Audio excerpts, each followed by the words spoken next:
प्रिय विद्यार्थियों, good morning all of you. मैं दीपक सिंह, चंद्रभान सिंह इंटर कॉलेज। आज कक्षा 12 के समाजशास्त्र के पहले वीडियो को एक्सप्लेन करने का प्रयास कर रहा हूँ। बच्चों का तमाम कमेंट था, तमाम डिमांड था कि सर आर्ट की क्लास से भी कुछ वीडियो बने, तो आज मैंने इस आर्ट क्लास के पहले वीडियो को बनाने का पहल किया है। उम्मीद है कि आप इसमें कोऑपरेट करेंगे, सहयोग करेंगे।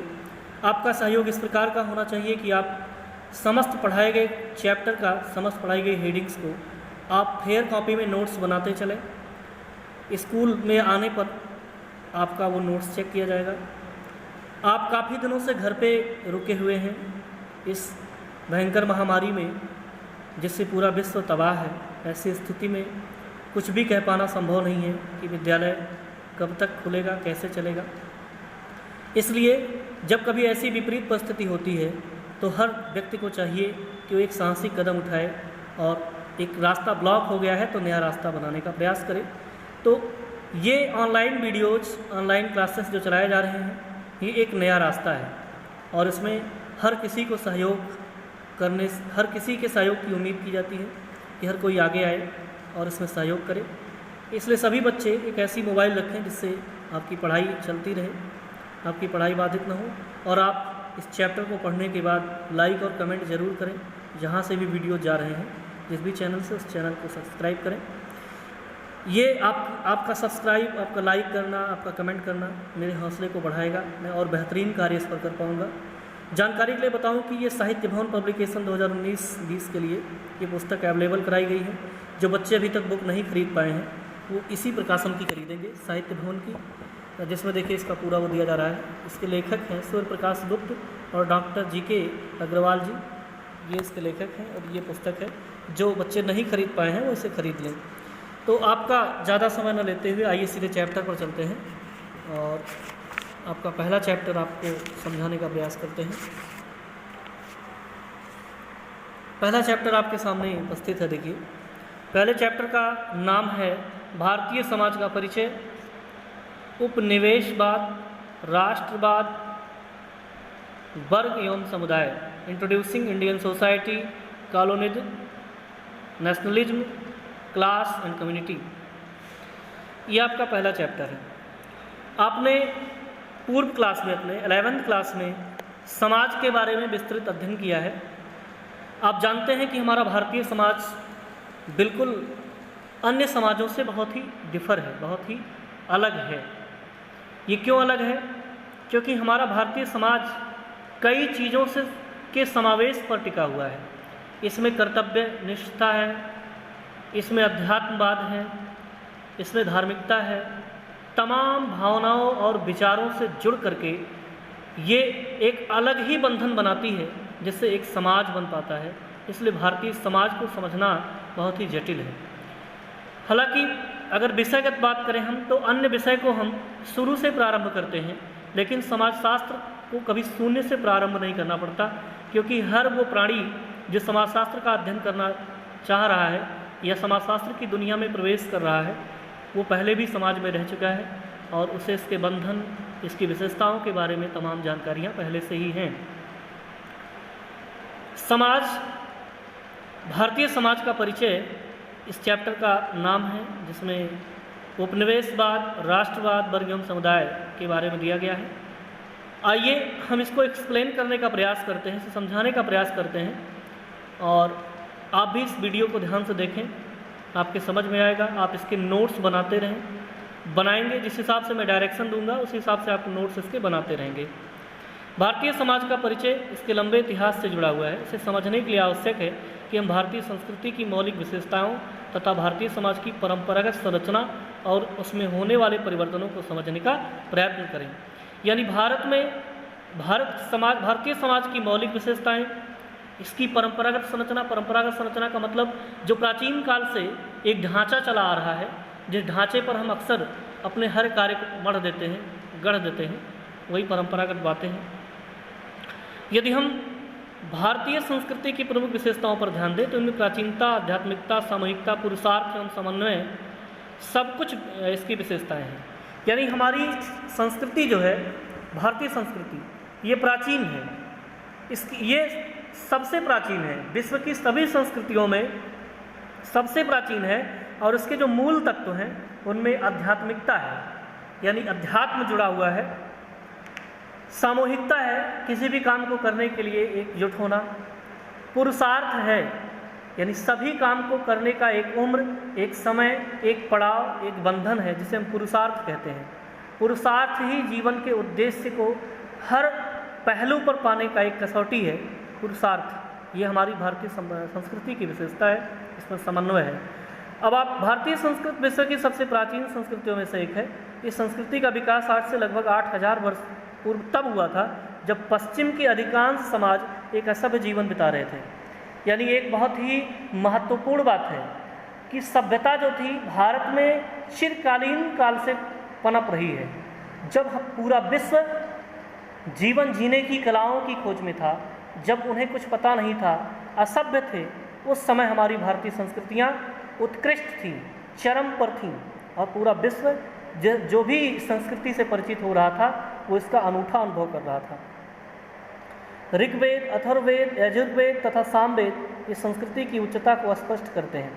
अध्यात्मवाद इस संस्कृति की आत्मा है, यानी हमारे इस सनातन धर्म में जो प्रमुख इसकी कड़ी है, जहाँ से इसके बारे में ज्ञान प्राप्त होता है, जानकारियाँ मिलती हैं, उसका संपर्क सूत्र वेद है, जिसमें सबसे प्राचीन वेद हमारा ऋग्वेद है। इसके बाद सामवेद, अथर्ववेद, यजुर्वेद, ये चारों वेद, इन चारों वेदों से जो जानकारियाँ प्राप्त होती हैं, ये जानकारियाँ ही हमारे संस्कृति के बारे में बताती हैं और इसके प्राचीनता के बारे में भी बताती हैं। अध्यात्म इसकी आत्मा है, यानी इस संस्कृति की सबसे बड़ी विशेषता है अध्यात्म। अध्यात्म का मतलब होता है आत्मा और परमात्मा का एक समन्वय, जहाँ पर आदमी अपने अंतरात्मा के अनुसार कार्य करता है, वो किसी के रूल्स को फॉलो न करते हुए बल्कि अच्छाइयों के नियम को फॉलो करता है। इसके अंतर्गत मानवतावादी मूल्यों तथा भौतिक सुखों की जगह है लोक कल्याण को सबसे अधिक महत्व दिया गया है। इस संस्कृति में किसी भी व्यवस्था या व्यवहार के तरीकों को व्यक्तिगत विकास के दृष्टिकोण से न देखकर उन कर्तव्यों को अधिक महत्व दिया गया है जिनसे सामूहिक जीवन का विकास हो सके। यानी हमारी संस्कृति व्यक्तिगत सुख की बात नहीं करती है, ये सामूहिक लाभ की बात करती है। यहाँ तक ये इसकी विशेषता यहाँ तक है कि यदि अपना नुकसान करके किसी और का लाभ कर सकें तो हमें अपना नुकसान करके और का लाभ करने की क्षमता बताया गया है, क्षमता है मुझ में, ये मेरी संस्कृति हमें सिखाती है और ऐसा हम प्राचीन काल से ही करते आ रहे हैं। इस उद्देश्य की पूर्ति के लिए व्यक्ति का विश्वास दिलाया गया है कि उसका जीवन एक अलौकिक शक्ति, ज्ञानी जनों, माता पिता, अतिथियों और सामान्य प्राणियों का ऋणी है। इन सभी के प्रति व्यक्ति के द्वारा पूरे किए जाने वाले कर्तव्य को ही यज्ञ कहा जाता है। यहाँ पर जो पुरुषार्थ के 4 क्रम बांटे गए हैं, जिसे आप पहले से परिचित हैं, जिसमें पुरुषार्थ का जो 4 वर्ण है, जिसमें पहला है ब्रह्मचर्य आश्रम। पुरुषार्थ में 4 आश्रम को सम्मिलित किया गया है, ब्रह्मचर्य आश्रम और गृहस्थ आश्रम, वानप्रस्थ आश्रम और संन्यास आश्रम। जिसमें हमारा ब्रह्मचर्य आश्रम जो है, इसमें ब्रह्मचर्य का पालन करते हुए 25 वर्षों तक विद्याभ्यास और तमाम प्रकार की कलाओं को सीखने का उम्र होता है। 25 के बाद 25 से 50 तक आदमी गृहस्थ जीवन में प्रवेश करता है, जिसमें तमाम प्रकार के जो कर्तव्यों को पूरा करना होता है उसमें, जिसमें विवाह करना, संतानोत्पत्ति करना, तमाम प्रकार से के ऋणों से मुक्त होने का जो प्रावधान बताया गया है, जो हमारे गृहस्थ जीवन में बताया गया है। तो गृहस्थ जीवन में रहते हुए समस्त कर्तव्यों का पालन करना बहुत मुश्किल काम होता है, जिसमें हमें तमाम अपने से बड़ों का, अपने माता पिता का, अतिथियों का आदि सभी के प्रति हमारे जो उत्तरदायित्व हैं उन्हें पूरा करना होता है। और यही जो हमारे कर्तव्य हैं, इन्हीं को पुराणों में, वेदों में यज्ञ का नाम दिया गया है, जिसमें अपने आप की आहुति देनी पड़ती है। और एक गृहस्थ जीवन बड़ा ही महत्वपूर्ण बताया गया है। ये हमारी भारतीय संस्कृति की आत्मा है। भारतीय संस्कृति की अनुपमता के साथ यहाँ की सामाजिक संरचना पर भी संक्षेप में विचार करना आवश्यक है। जिस तरह हमारी शारीरिक संरचना का निर्माण अनेक अंगों और उनकी व्यवस्थित कार्यप्रणाली से होता है, उसी तरह सामाजिक संरचना के निर्माण में भी बहुत से समूहों, सामाजिक नियमों, सामाजिक मूल्यों तथा व्यवस्थाओं का योगदान होता है। जब यह सभी इकाइयाँ संगठित रूप से विभिन्न व्यक्तियों और समूहों के जीवन को प्रभावित करती हैं, तब इसी से सामाजिक संरचना व्यवस्थित बनती है। यानी जिस प्रकार से तमाम अंगों के कार्यप्रणालियों से एक शरीर का पूरा स्वरूप, इसका कार्य संगठित और व्यवस्थित चल पाता है, उसी प्रकार समाज के भी बहुत सारे अंग हैं। सभी अंग मिलकर के समाज को एक सुचारू रूप देते हैं, जिससे समाज की गतिविधियां संचालित होती हैं। सामाजिक संरचना को बनाने वाली इकाइयों के रूप में समय की आवश्यकता के अनुसार कुछ परिवर्तन भी होते रहते हैं, लेकिन संपूर्ण सामाजिक संरचना का स्वरूप एक लंबे समय तक अस्थायी बना रहता है। समाजशास्त्रीय आधार पर सामाजिक संरचना की अवधारणा को सबसे पहले हर्बर्ट स्पेंसर ने प्रस्तुत किया, बाद में पार्सन्स ने सामाजिक संरचना को एक ऐसी क्रमबद्धता के रूप में स्पष्ट किया। आइए आगे देखते हैं। जो महत्वपूर्ण बातें थी मैंने आपको बताया। भारतीय समाज तथा सामाजिक संरचना की विशेषताएं, characteristics of Indian society and social structure. Bharatiya Samaj तथा इसकी सामाजिक संरचना का संबंध मुख्य रूप से परंपरागत भारतीय समाज की उन विशेषताओं से रहा है जो एक लंबे समय तक हिंदू संस्कृति के रूप में भारतीय समाज के जनजीवन को प्रभावित करती रहीं। यानी भारतीय समाज की जो प्रमुख विशेषताएं थीं वो पूरी तरीके से हिंदू समाज पर आधारित थीं। यानी सनातन काल से, प्राचीन काल से हिंदू समाज की जो पुरानी विशेषताएं, अपनी प्रारंभिक विशेषताएं रही हैं, जो हिंदू या भारतीय समाज के जनजीवन को तमाम प्रकार से प्रभावित करती रही हैं, उन्हीं के बारे में इसमें हम अध्ययन करेंगे। इन विशेषताओं को दो मुख्य भागों में विभाजित करके समझा जा सकता है। पहला है देखिए संरचनात्मक विशेषताएं और दूसरा है वैचारिक विशेषताएं। भारतीय समाज की संरचना के निर्माण में किन किन चीज़ों का महत्वपूर्ण योगदान है। पहला है देखिए वर्ण व्यवस्था, आश्रम व्यवस्था, संयुक्त परिवार तथा पंचायत व्यवस्था का विशेष योगदान है इसमें। अब वर्ण व्यवस्था क्या है? भारत में प्राचीन काल से ही वर्ण व्यवस्थाएं हैं। यहाँ पर आश्रम व्यवस्था के बारे में मैंने बताया कि मनुष्य के जीवन काल को 100 वर्ष मानते हुए इसे 4 भागों में बांटा गया है। 25-25 के 4 भागों में बांटा गया, जिसमें मैंने आपको पहले बताया, जिसमें ब्रह्मचर्य आश्रम, गृहस्थ आश्रम, वानप्रस्थ आश्रम और संन्यास आश्रम। संयुक्त प्रणाली भारतीय परंपरा की प्राचीन विशेषता रही है। पंचायत व्यवस्था यानी किसी भी प्रकार के मुद्दे को निपटाने के लिए किसी बाहरी कानून या अन्य चीज़ों के हस्तक्षेप की आवश्यकता नहीं थी, समस्त मामले पंचायत में ही सुलझ जाते थे। ये अपनी एकता, यूनिटी के परिचायक रहते हैं। वैदिक काल से ही आर्थिक संघर्षों से बचाने और लोगों के स्वभाव गुण और व्यावसायिक क्षमता के आधार पर उनके व्यवसायों का निर्धारण करने के लिए 4 वर्णों में विभाजित किया गया। अब देखिए वर्ण व्यवस्था क्या थी। वर्ण व्यवस्था भी भारतीय प्राचीन संस्कृति की एक विशेषता रही है। वेदों के अनुसार 4 वर्णों में समाज को बांटा गया था, जिसमें ब्राह्मण, क्षत्रिय, वैश्य और शूद्र। ये चारों वर्ण अपनी क्षमता के अनुसार अपने व्यवसाय और अपने कार्यों में जुड़े होते थे। इन्हें इनकी किशोरा अवस्था से ही इनके व्यवसाय का निर्धारण मिल जाता था कि किस प्रकार का व्यवसाय इन्हें करना है, जिसमें क्षत्रियों का काम, ब्राह्मणों का काम उपदेश देना और शिक्षा प्राप्त कराना था। क्षत्रियों का काम समाज की सुरक्षा करना। वैश्य जो थे उनका काम था समाज के भरण पोषण के लिए विभिन्न प्रकार के व्यवसायों और अन्य तरीकों से लाभ कमाना, और शूद्र का काम इन समस्त वर्णों की सेवा करना था। इस प्रकार सभी को अपने वर्ण के अनुसार कार्यों में शुरू से ही समायोजित कर दिया जाता था। इस प्रकार इन्हें एक लाभ ये था कि इन्हें किसी प्रकार से भटकना नहीं पड़ता था, इन्हें व्यवसाय या अपने किसी अन्य चीज़ों की तलाश नहीं करनी पड़ती थी। इनका एक रास्ता था जो पहले से ही निर्धारित हो गया था। आश्रम व्यवस्था के बारे में मैंने आपको समझाया। संयुक्त परिवार प्रणाली में कई पीढ़ियों के लोग एक साथ रहते थे, जिसमें परिवार का एक मुखिया होता था और उस मुखिया के आदेश का पालन पूरे परिवार को करना पड़ता था और पूरी व्यवस्था उस मुखिया के इर्द गिर्द घूमा करती थी। तो इसमें एक प्रकार की यूनिटी का वास था, एक प्रकार की यूनिटी, एकता जो परिवार में, और बड़ों के प्रति स्नेह और प्रेम, आदर, सत्कार, इन सारी चीज़ों का एक समावेश देखने को मिलता है हमारी प्राचीन प्रणाली में। पंचायत व्यवस्था भारतीय समाज का एक प्रमुख आधार रही है। इसमें प्रशासन जो होता है वो न्याय के लिए प्रत्येक गांव में सम्मानित, अनुभवी, ईमानदार और वयोवृद्ध व्यक्तियों को लिया जाता था, जो न्याय के लिए उचित माना जाता था, और किसी भी प्रकार के न्यायिक मामले को इन्हीं से सुलझाया जाता था। इस प्रकार से भारतीय समाज की प्रमुख वैचारिक विशेषताएं देखिए निम्नलिखित हैं। पहला देखिए इसमें है पुरुषार्थ। भारतीय समाज की प्रमुख विशेषताओं में पहला है पुरुषार्थ। भारतीय समाज संरचना को व्यवस्थित बनाने के लिए व्यक्तिगत जीवन को व्यवस्थित रखने पर विशेष जोर दिया गया है। इसके लिए व्यक्ति के सभी कर्तव्य के 4 प्रमुख भागों में बांटा गया। इन्हें धर्म, अर्थ, काम तथा मोक्ष कहा जाता है। धर्म, अर्थ, काम और मोक्ष, इन्हीं चारों को पुरुषार्थ कहा जाता है। जो पुरुष अपने जीवन काल में अपने जीवन को इस चारों भागों में बांट करके इन चारों उद्यमों को करता है, वो निश्चित रूप से अपने जीवन में एक महामानव बनता है और अपने उद्देश्यों को, अपने कर्तव्यों को पूरा करते हुए सम्मान का भागी बनता है। देखिए, भारतीय जीवन पद्धति में धर्म का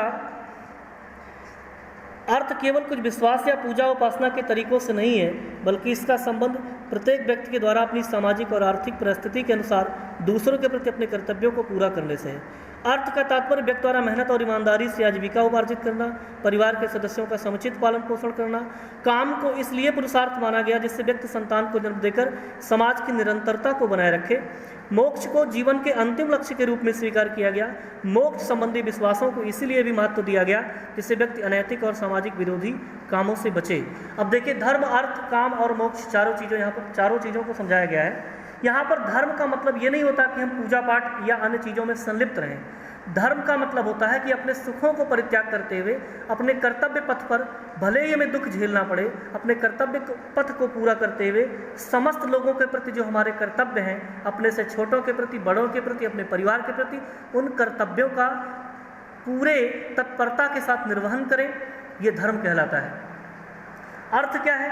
अर्थ के बिना ये तीनों ही पुरुषार्थ, दोनों ही पुरुषार्थ किसी काम के नहीं है। अर्थ का मतलब धन संबंध से है, यानी अपने जीवन काल में इतनी मेहनत करना ईमानदारी के साथ जिससे कि इन समस्त कर्तव्यों का निर्वहन जो अर्थ से हो सके वो पूरी तरीके से पर्याप्त हो। काम को भी पुरुषार्थ में जोड़ा गया। काम का मतलब संतान उत्पत्ति करना, विवाह करना।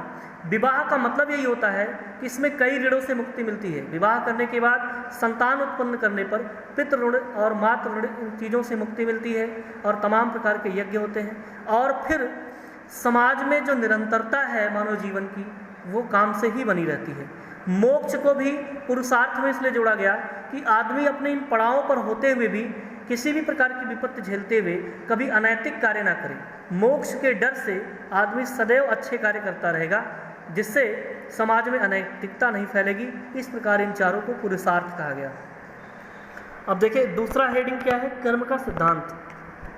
भारतीय सामाजिक संगठन को रचनात्मक रूप देने के लिए कर्म का सिद्धांत एक महत्वपूर्ण आधार रहा। इस सिद्धांत का संबंध व्यक्तियों को विभिन्न पुरुषार्थों को पूरा करने का प्रोत्साहन देने से है।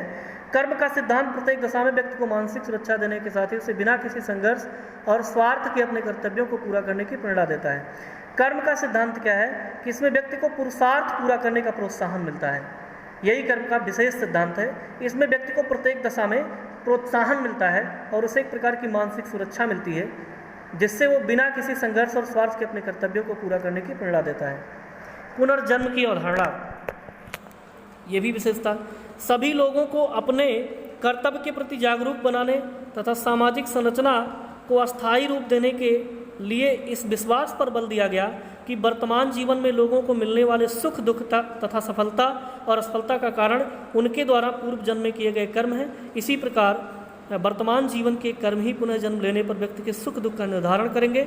भारतीय सामाजिक संरचना को अस्थायी बनाने में इस अवधारणा ने महत्वपूर्ण बहुत योगदान दिया है। पुनर्जन्म की अवधारणा, देखिए, भारतीय समाज में, सनातन समाज में ये व्याप्त है कि मृत्यु के बाद भी आत्मा मरती नहीं है, इसका पुनर्जन्म होता है और पुनर्जन्म उसके नैतिक और अनैतिक कर्मों के आधार पर होता है।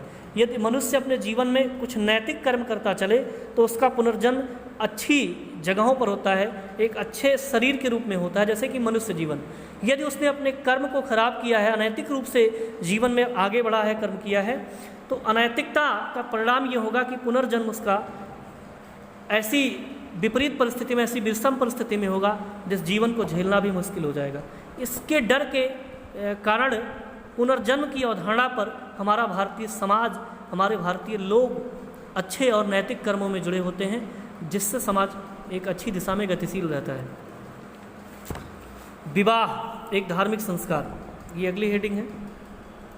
परिवार को संगठित रखने के लिए विवाह को एक ऐसे धार्मिक संस्कार का रूप दिया गया जिसके द्वारा व्यक्ति को अपनी सामाजिक, सांस्कृतिक और धार्मिक कर्तव्यों को पूरा कर सके। और इसी कारण परंपरागत रूप से भारतीय समाज में विवाह विच्छेद को एक अधार्मिक कार्य माना गया।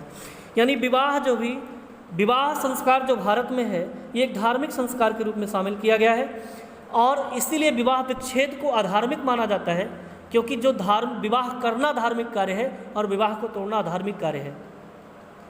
विवाह के द्वारा व्यक्ति अपने तमाम प्रकार के कर्तव्यों को पूरा करता है। मैंने ऊपर भी इस बात का मेंशन किया है। संस्कारों द्वारा व्यक्ति का समाजीकरण। संस्कार वह धार्मिक क्रिया है जो एक विशेष परिस्थिति में व्यक्ति को कुछ विशेष कर्तव्यों को पूरा करने का प्रशिक्षण देती है। यह संस्कार बच्चे के जन्म से पहले से लेकर मृत्यु के बाद तक पूरे किए जाते हैं। प्रमुख संस्कारों की संख्या 16 है। सभी संस्कार नैतिक गुणों के आधार पर व्यक्ति का परिष्कार करने से संबंधित हैं। आज ये वीडियो यहीं पर मैं पूरा करता हूँ, समाप्त करता हूँ। आगे इसकी एक हेडिंग और है, उसे भी बताना चाहूँगा। पंचऋण। समाज के व्यक्तिवादिता से पैदा होने वाले दोषों को दूर करने के लिए बताया गया है कि प्रत्येक व्यक्ति अनेक देवताओं, ऋषियों, माता पिता, अतिथियों और छोटे छोटे जीवधारियों का ऋणी होता है। उसके प्रति अपने कर्तव्य को पूरा करने को ही यज्ञ कहा गया है।